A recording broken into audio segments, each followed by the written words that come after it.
Welcome to Story Chat Radio. We are book editors Carly Hayward and Jenny Chappelle. Every month we watch a different movie with an eye for storytelling and novel writing. We use our years of training and experience editing novels to break down each movie's storytelling elements to help you improve your novel in progress. Warning, Jenny ruins everything. Hey, you ruin things too. So don't be surprised if there are spoilers.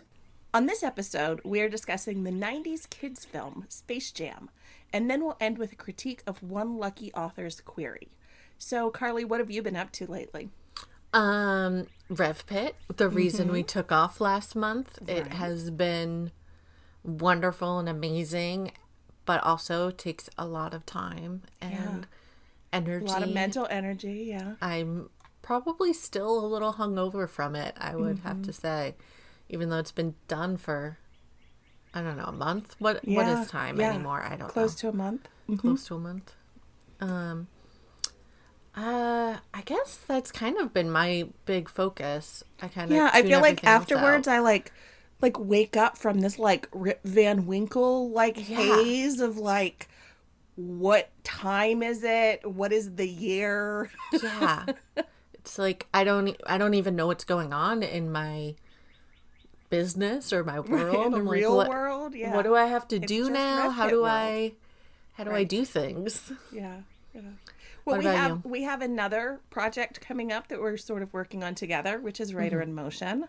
Yeah, that's your baby. I just pop in at the end and It's true. It's true. So this is it's a project I put together with KJ Harowick, and the intent is to help authors see drafting authors see what it's like to kind of go through the whole revision process, and also I think to help you have a mindset understanding of what a difference that revision process makes to a story. So as you're drafting and you're like slogging through the middle and you're like, this is never going to be done and it's such garbage compared to all of the books that I read that are published and blah blah blah, it'll give you this sort of mindset shift of as I say many times, writing really is revising.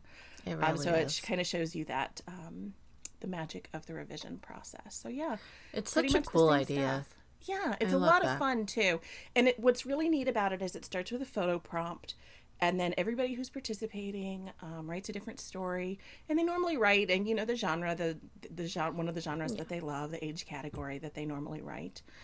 So we get 20, 30 completely different stories based on the same photo, and it's really cool from like the word nerd writing process nerd side of me to see how we've got the same inspiration that seems like it should be fairly objective, but it totally isn't. Everybody sees something very different in it, and it sparks so cool. Very different inspiration. So yeah, it is. It's a lot of fun. It's really neat. I love it.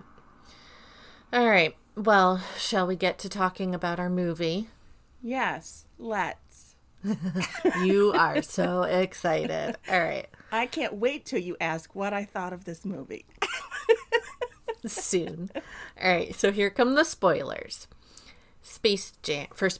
We start with a young Michael Jordan telling his father he wants to go to the University of North Carolina at Chapel Hill to play in the championship team. Then he wants to go to the NBA. After that, we have a highlight reel of his basketball career plays during the opening credits, followed by an excerpt from the press conference in which Jordan announces his retirement from basketball to pursue a career in baseball like his father. Meanwhile, in outer space, the amusement park Moron Mountain faces decline.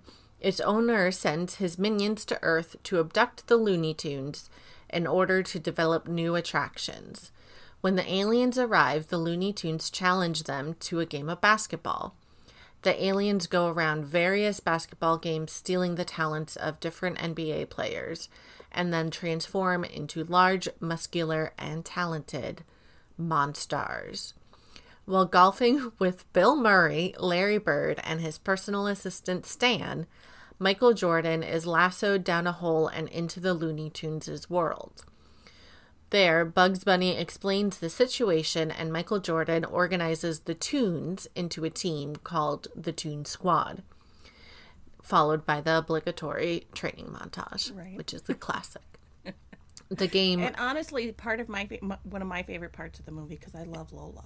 Like, if Lola's had been the main character, you know.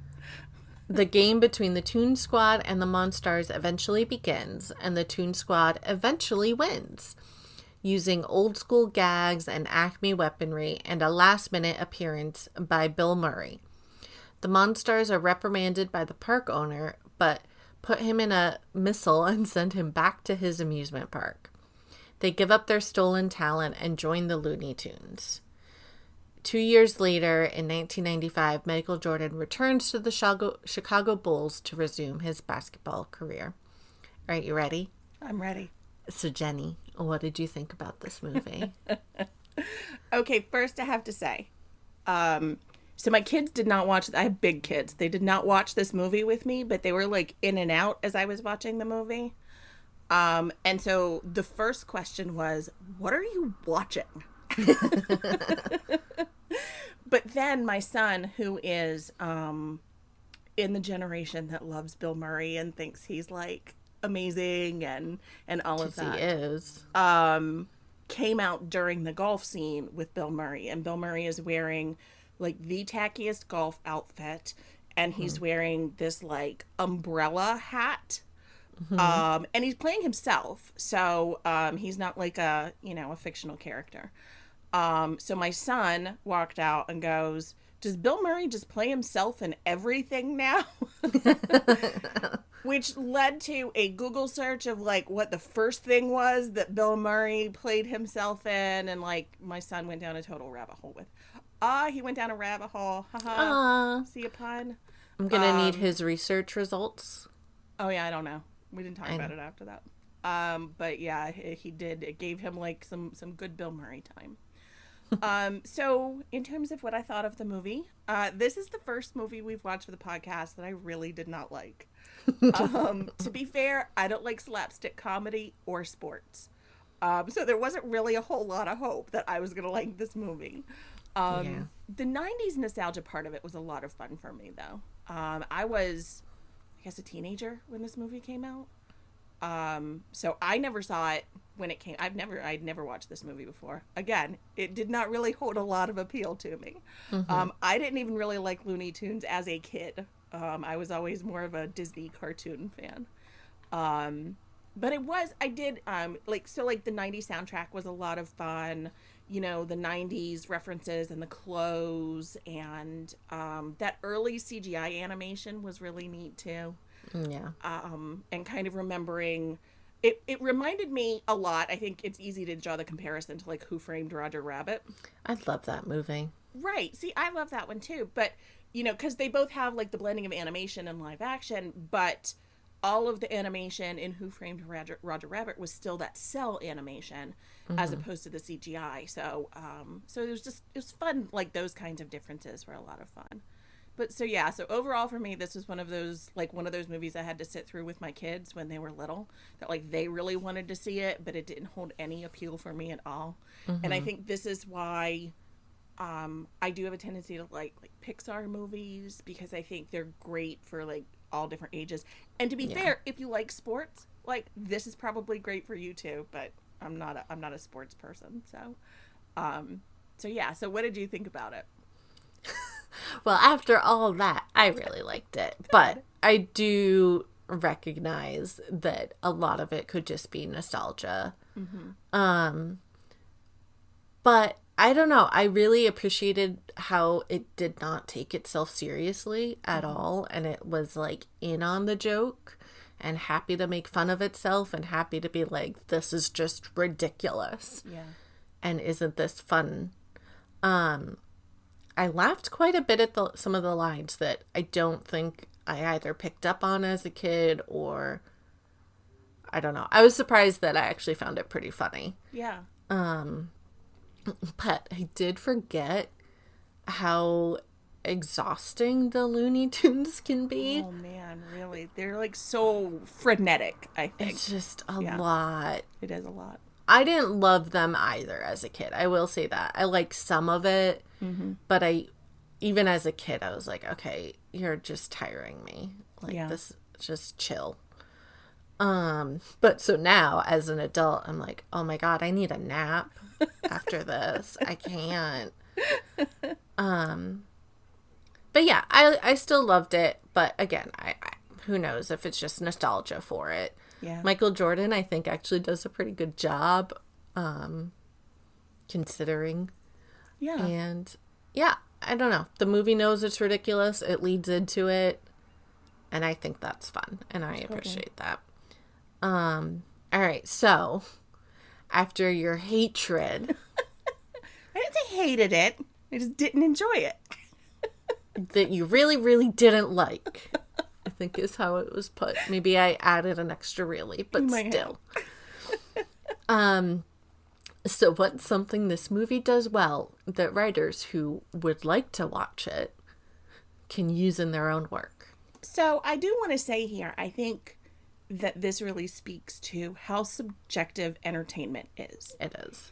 So as editors, we are, of course, subject to our subjectivity to some extent. But through training and practice, you learn to become more objective. And there's still going to be those things that, like, you just don't like and, things like that. But that's not to say that we can't appreciate what's good sort of about the it. Technique and the skill behind what happens. And so I think, there are a lot of times that I read books or edit books that may not necessarily be my cup of tea, but that I'm able to still find the, like I said, the skill and all of that stuff behind it. Yeah, I agree. So for this movie, kind of like the animation and live action blend, this movie also blends genres. So we get a really nice combination of that sports movie and an alien movie, which I have to admit is not a blend I would have thought of. So I give them a lot of credit. What I do think is interesting about that, though, is that these are both stories that are appealing to their target audience. So, like, for young kids, sports stories are always great. Kids love aliens. I mean, who doesn't love aliens? But so I think it's, a really great combination there. Genres in general are really hard for authors sometimes, especially during RevPit. This is something that I talk to authors about a lot, is kind of trying to determine, what specific subgenre a book belongs to. But they're really important to help your reader figure out what kind of book your story is. Publishers know this, and so they want to work with authors who understand their genre, so that they can employ the conventions that readers will expect. In self-publishing, this is similar. It's a little more flexible. But if you're too far off of a genre in self-publishing, it can hurt your ability to utilize promotions and advertising to find new readers. So, for example, if you're trying to do Amazon ads and you can't really find a comp title, that can make it really difficult for you to have effective Amazon ads. So while you can do a little more genre blending and push that envelope a little more in self-publishing, it is still important from the business side of things. Yeah, you still need a targeted audience. Yes, exactly. So typically a book has one big genre, like mystery or romance. And then genre blending is when you add elements of other genres to that story. As with so much with writing, doing this well is all about doing it with intention. I think what's really cool about blending genres is that some blended genres have become so popular that they're basically standard subgenres now. Yeah. So like romantic suspense is it's a romance story, like big genre romance, but it has a lot of elements of suspense stories in it as well. Action. Yes. Lots of tension, there's typically like an element of mystery in it, a lot of danger, those kinds of things, which you would not necessarily normally have in a romance. So urban fantasy is a blend of like a contemporary mystery story mixed with fantasy. We've got historical mystery that's pretty self-explanatory, science fantasy. I love science fantasy. Me too, and I'm really happy to see that it seems like it's growing again. I've been reading a lot of gas lamp fantasy lately, Yes. which is like fantasy mixed with historical. A lot of it during like the Edwardian or Victorian times. I love those too. So yeah, that's what I've been reading a lot in my personal time a lot lately. So I think just sort of understanding, what genre is, what subgenres are, and how you can blend genres together is a good starting point. Yeah. So let's talk about what makes for good genre blending. You still have to pick a main genre and use elements of a second or possibly third genre. The most important thing to do is to know the tropes and conventions of both genres. And I know that Jenny and I say this a lot, but it's really, really, really important. Once you know those tropes and genres, you can employ them both intentionally. Right. So how do the tropes of each genre either complement or conflict with each other? If you're writing a fantasy romance, a lot of the tropes kind of already lean into each other really well. But if you're, let's say, writing a sci-fi gothic, which... Okay, but I want to read that. I know. I was thinking that too. As I was trying to come up with like a crazy mashup, I was like, oh man, I'm into it. I know. I feel like you could do like a steampunk kind of thing like that. Yeah. I want to read that now. If you have a sci-fi gothic, I call dibs. No, I came up with it. Too late. I already called dibs. This is ridiculous. All right, so you're going to have to get more creative with how the conventions interplay, and I'm not salty at all now. I might share if you're nice. Oh. So, like Jenny always says, I don't know. If the tropes line up nicely, though, you can easily weave them really well together. Right. But it can be really interesting at the same time when they don't line up perfectly. So how would an intergalactic war lend itself to a dark and brooding English mansion? I know. I'm going to give all these ideas now, and Jenny's just going to steal them. But I totally am. So could the mansion itself be like an alien planet that's trying to influence the war, maybe? I don't know. Or is your protagonist an alien visiting 19th century England? Like, you've got me thinking now like Wuthering Heights in space. In space, exactly. Yeah, I'm into it. Right? So when the genres don't naturally fit together, you need to find points of commonality that will relate them in some way. That's how you kind of make sure the mashup feels organic. Once you find that commonality, you can find ways to merge the tropes intentionally. What does each genre bring to your story that makes it better and more engaging? How do they have conflict with each other or conflict with each other in new and interesting ways that exposes the genres and their pitfalls? So, at the same time, as you're doing all this, you need to make sure you're striking a good balance between the two genres, which is going to be your main one, which will be the support. How do they aid each other in telling the story that you're going for? So pick what elements each bring to the table that couldn't be lifted out of your story entirely. So you don't want your second genre to just be sprinkles on top or something you could fully take out of the story. It needs to fully influence it. So make sure they each bring something to the table beyond flavor. What about vibes? And all the vibes. They have to bring all the vibes. Good. We should just talk about vibes for the rest of this, yeah? Yeah, perfect. That's what I have planned. Obviously. So you want each genre to be integral to the story, even if one is slightly stronger. Genre blending can be really interesting when done well because it shines a light on both genres in a cool way and has something to say about the conventions. Like, what does it mean in a sci-fi gothic? Like, is it pointing to the creepiness? Is it pointing to the ridiculousness of intergalactic wars? Are they even ridiculous to begin with? Like, play with them and find what you can kind of poke at. This has me thinking. Yeah. I feel like Alien is almost, like Alien the movie. That's true. Is almost like a sci-fi gothic. Like Almost. it has a lot of the conventions of gothic. Like they're trapped in this location. It's like a space mansion.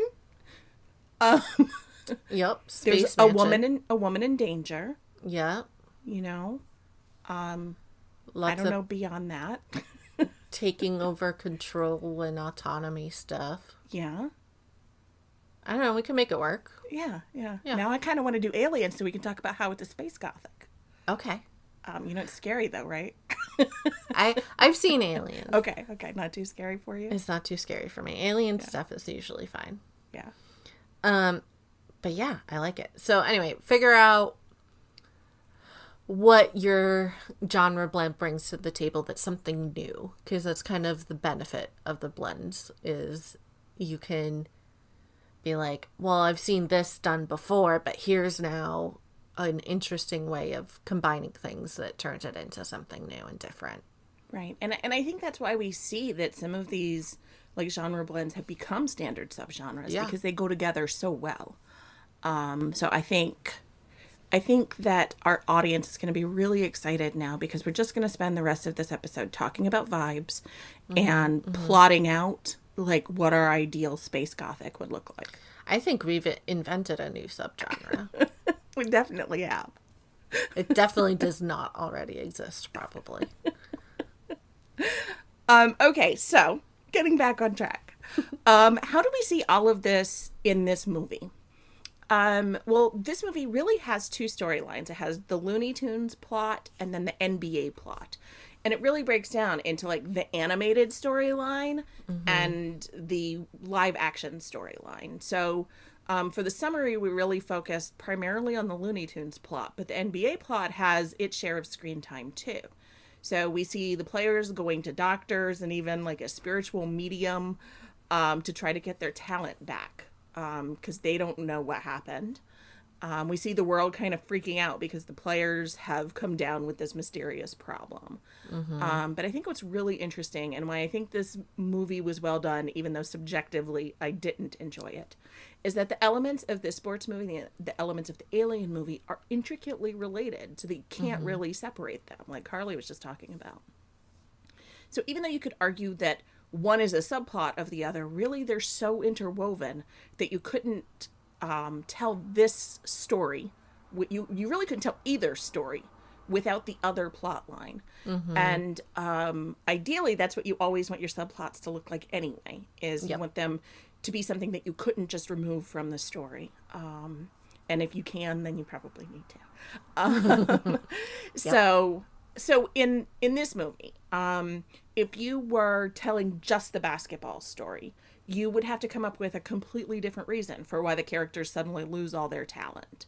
If you were telling just the Alien Looney Tunes story, there would need to be a completely different conflict because the main conflict really centers around this basketball game and, the aliens taking the power so that they're stronger and the Looney Tunes having to come together and figure out how they're going to fix that.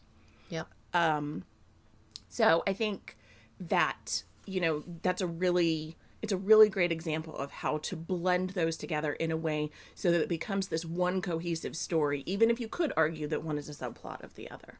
You can't take them apart. Exactly. And so I think another smart choice that the writers made was to up the stakes toward the end of the game by having Michael Jordan make a deal with the players to get their talent back, or make a deal to get the talent back for the NBA players. I mean, it weaves them together even more. Right. And it really brings every element of the story back to Michael Jordan, who's your main character in this story.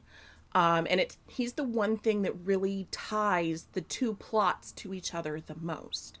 So, like, he's an ex-NBA player. He's still friends with a lot of the players who are in this. He still feels a strong commitment to the NBA. But then the Looney Tunes ask for his help, so he becomes, I can't even believe I'm like talking about this seriously.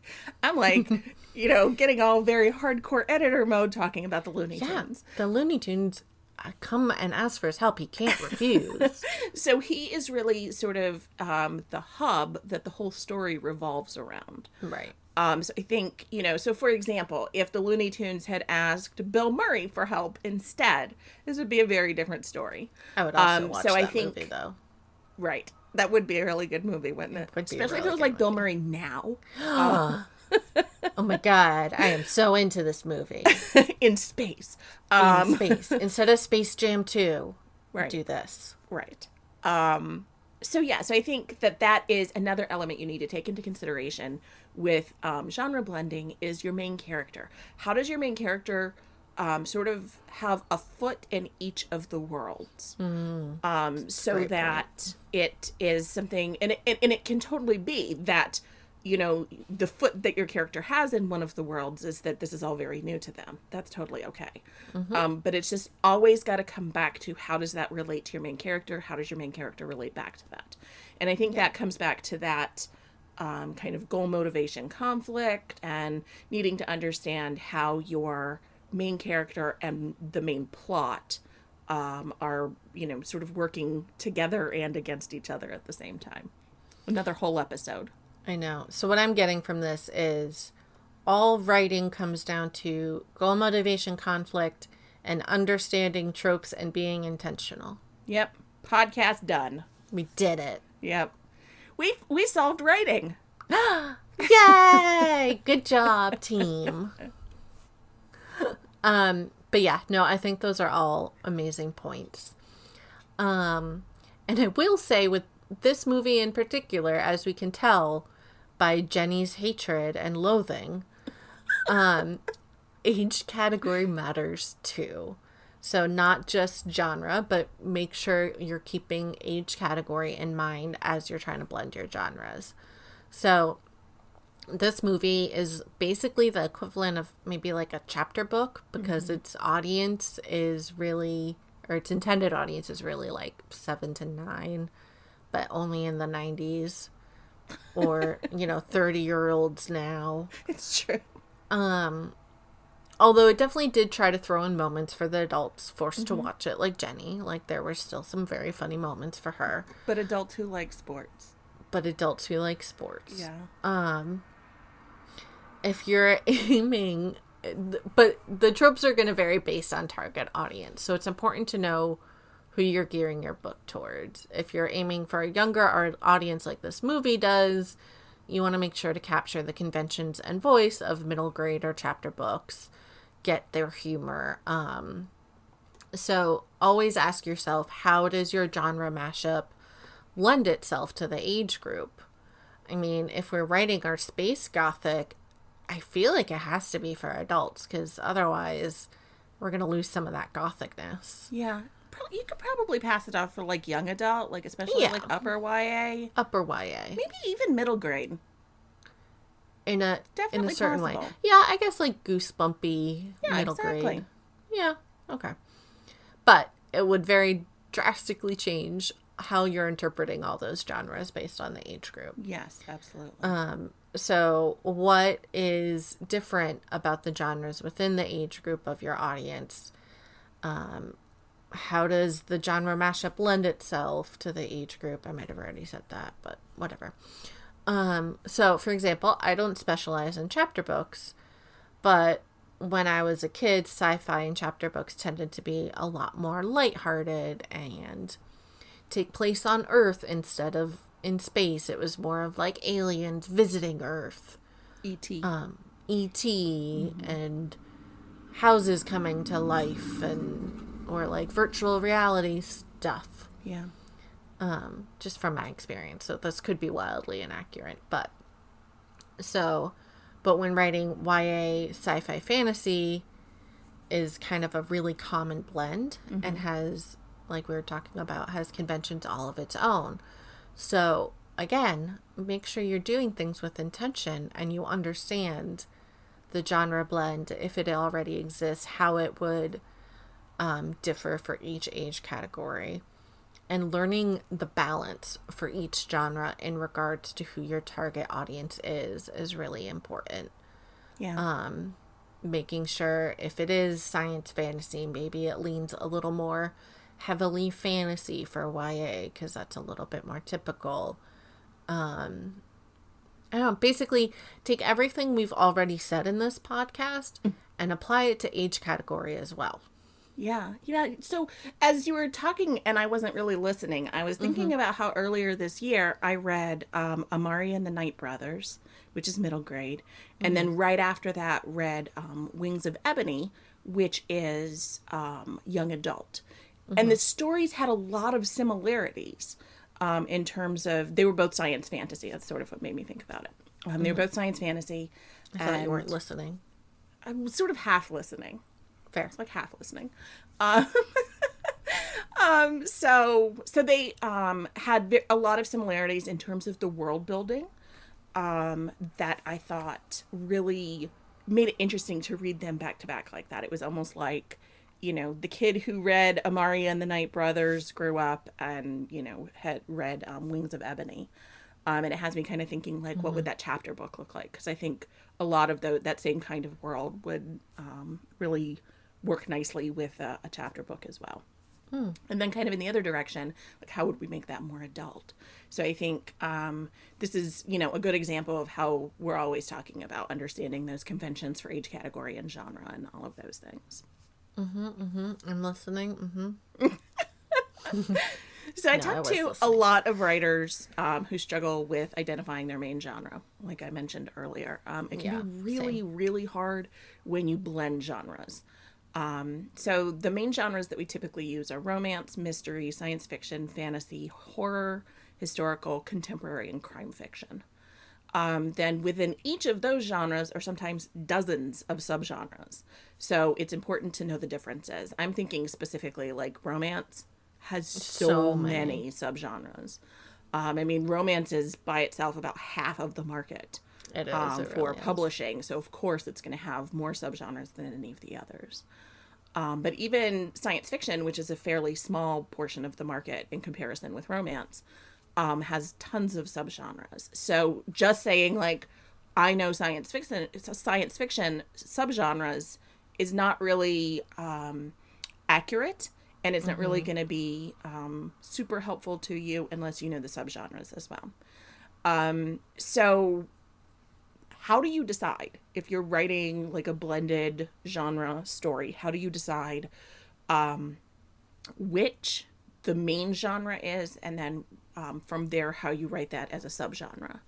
Ideally, you will know or figure this out before you start drafting your manuscript, because if you wait until after, it can cause problems for you, which I'll get more to a little more in a minute.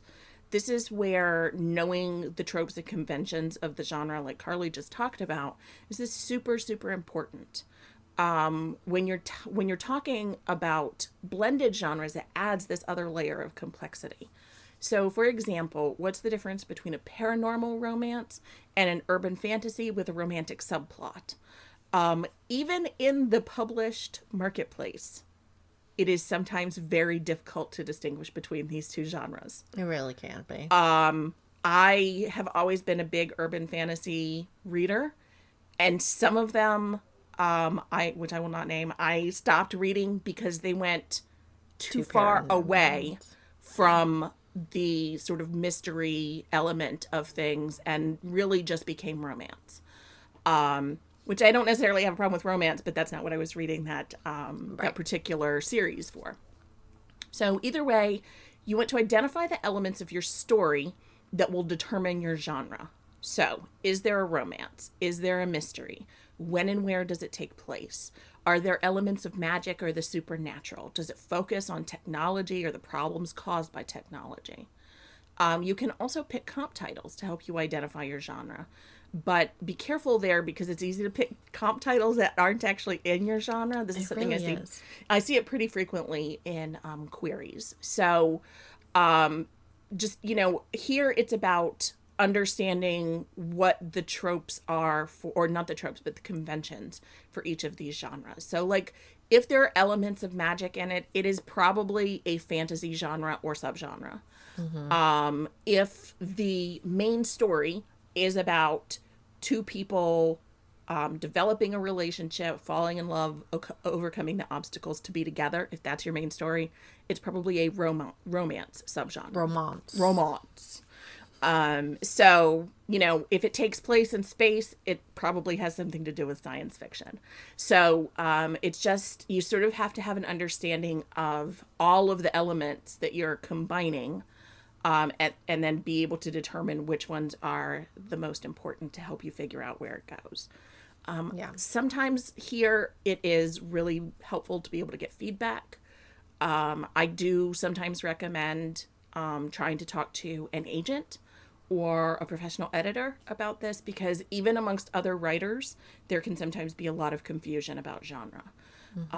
So, you know, if you can get some time with an agent or a professional editor, this can be something that can be very helpful, because I think when you're in the industry and you read it a lot and you know those tropes, it's much easier to identify what a genre is.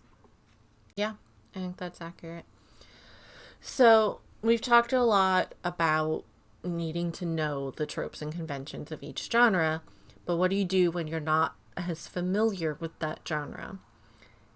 And here's the big answer. You read. What? Who knew? I know we say this a lot, that you should read in your genre, but it's really important to read widely in the genre that you intend to write in.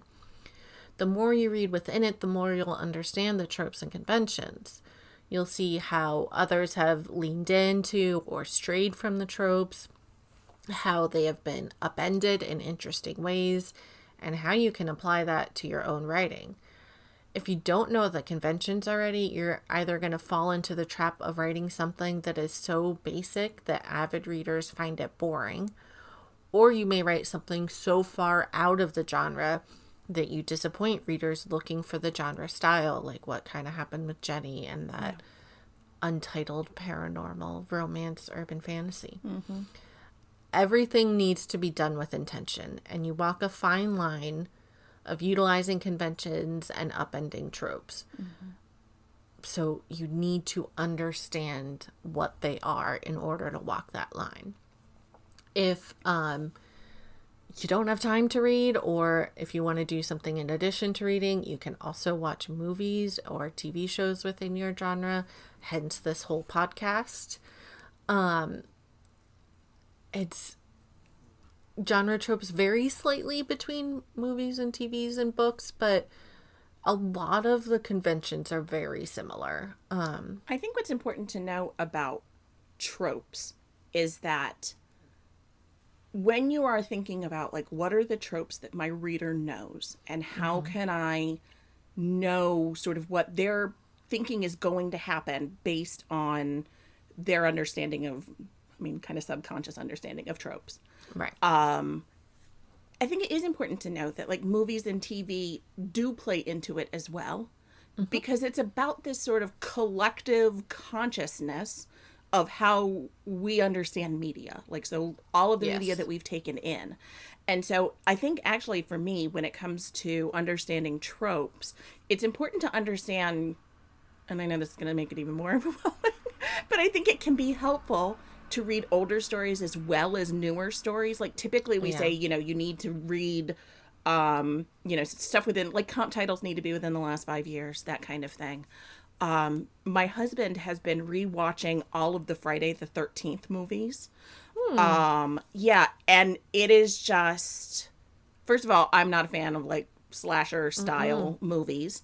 So I've been sort of half watching them as I go back and forth, or, you know, I'm sitting there on the internet or whatever in the same room. And he, it's really been interesting to see the shift in how slasher movies are, like the tropes now. Yeah. You know, like what was considered shocking in the early 80s versus what we consider shocking now is very, very different. Especially the nudity. Like, the nudity level in the 80s is, like, just incredibly, I think, I don't even have words for it, obviously. And I remember that from, like, being a kid and seeing some of those movies, but especially considering these are supposed to be teenagers primarily. I'm just thinking, like, can you imagine there being like a YA movie with like a bunch of naked teenagers running around? It's just. I mean, yes, but I feel like that's every young adult soap opera show. Yeah. Yeah. Though I think the difference is they don't actually show them being naked if they're teenagers. And like this, whichever one it was, I think he watched the fourth one yesterday. There's this scene where this girl who's a teenager just like laying topless for like 2 minutes before Jason comes and kills her. Yeah, well, that's fair. So anyway, my point is that understanding all of the sources that are going to be in your reader's head can be very helpful in terms of understanding what they're going to kind of see coming or not. Yeah, which is what has been done in the past and how the genre has changed over the years is important. And then the other thing, though, that you can do to learn more about the tropes and conventions is Google it. Yep. You'll find tons of lists of tropes if you just search for sci-fi romance tropes on Google. Mm-hmm. I know, Jenny, you've recommended before tvtropes.com, which lists out a lot of common tropes that are found in TV, which again is really the same thing as what is found in books. So basically just immerse yourself in the genre as best as you can. Yeah. I think like we've talked about in terms of watching movies for storytelling before, I think what's important here is it's not an either or. So it's not either Google it or read. It's both. It's a matter of, really thinking of it as part of your research, as opposed to just like a one-off. I'm just going to read this one book, or I'm just going to Google this one time kind of thing. Okay, so I mentioned that there can be problems in genre blending, especially if you don't know the genre, if you haven't really nailed down the genre before you start drafting. This mostly does come back to those conventions and tropes. If you don't know the genre before you write, it means you can end up with like a lot of stereotypes, cliches, other overused elements for that particular genre. If you're a pantser, it's totally okay to figure it out as you go, but be prepared that it's something that you'll definitely need to watch for and plan to nail down that genre blend after your first draft. Then remember, you may need to do some research to make sure that you're taking those reader expectations into account when it comes to genre too. So yeah, I think basically everything that we've talked about in the podcast can be problematic if you don't really know the genre really well. Yeah. I mean, if you're writing a space gothic, as you should be, and it doesn't take place in space, Jenny and I are going to be really upset. Yeah, it's true. If you tell me it's in space and then it's not in space, yeah, it's a problem. It's a problem. Or we don't go to space till, like, the last chapter. Right. I'll be mad. That would be a bummer. Would be a real bummer. Anyway. So this month, our query is also adult science fiction, and it also has these perfect 90s themes, too. Like, I have no idea how we do this, because it really is totally random. Drawing. It really is, but it's really cool that it keeps happening. The universe is on our side. Yeah. All right, so my first thoughts on the query is I need to read this book, and I call dibs. Dang it! I think the query is honestly really great, and I kind of hate that because I have almost nothing to say about this one, and I'm a little annoyed. Yep. If I'm being like really, really, really nitpicky, I'd maybe want to understand more of the main character's current world. It's a little vague on like how old she is and why the conflict of the story is so alluring to her. She's grieving, for some context. She's grieving, and the temptation of a virtual world is kind of what is driving some of this conflict, and it makes sense. But I think understanding the time frame would help me understand the story a little bit better. But honestly, that's just like really nitpicky and maybe not super necessary if you can't fit it in naturally. So, what'd you think? Same. I was also like, It's really hard to even find anything wrong with this one. It is really, really good. So we're going to make you teach classes on writing queries. Perfect. For me, the little nitpicky thing is that I think the bio is a little long, and it mentions taking some general writing classes, which isn't really relevant. So I would suggest taking that out.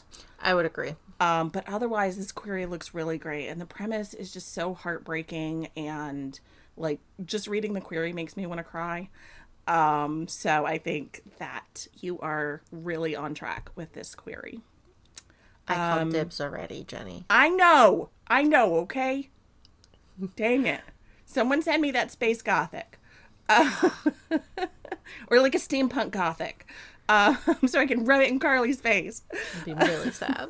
So we have had a lot of people writing us and asking if there's some way we could figure out to share the query letters. And we've been reluctant to do that because these are sort of quote unquote live query letters. So we haven't wanted to just post them on the website. Obviously we would get the author's permission. Yeah. But so we think maybe we have come up with a solution. So I think we're going to have a surprise coming for you next month. So look for more details about this. We better pull it off now. I know, right? You've put it out there. For real. Oh, no. What if we don't do it? I know. So look for details on that coming, hopefully in June with our June podcast.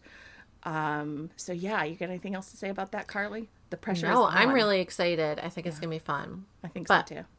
So next month, we'll be watching another 90s classic because we are stuck in the 90s this year, I guess. I don't know. Well, the 2020s have sucked, so I'm totally okay with going back to the 90s. Let's just do it.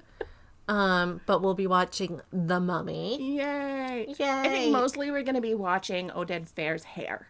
Yeah. That's my thing. 100%. Because he had some fabulous hair in that movie. And the vibes we get from the hair. Such vibes.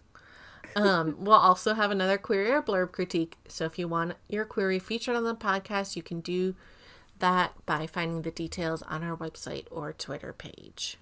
You can find our podcast on our website, storychatradio.com, or you can follow us on Spotify, Apple Podcasts, Google Play Music, or many other streaming services. While you're there, please leave us a rating. You can also follow us on Twitter and Instagram at StoryChatRadio. Thanks for joining in our nonsense.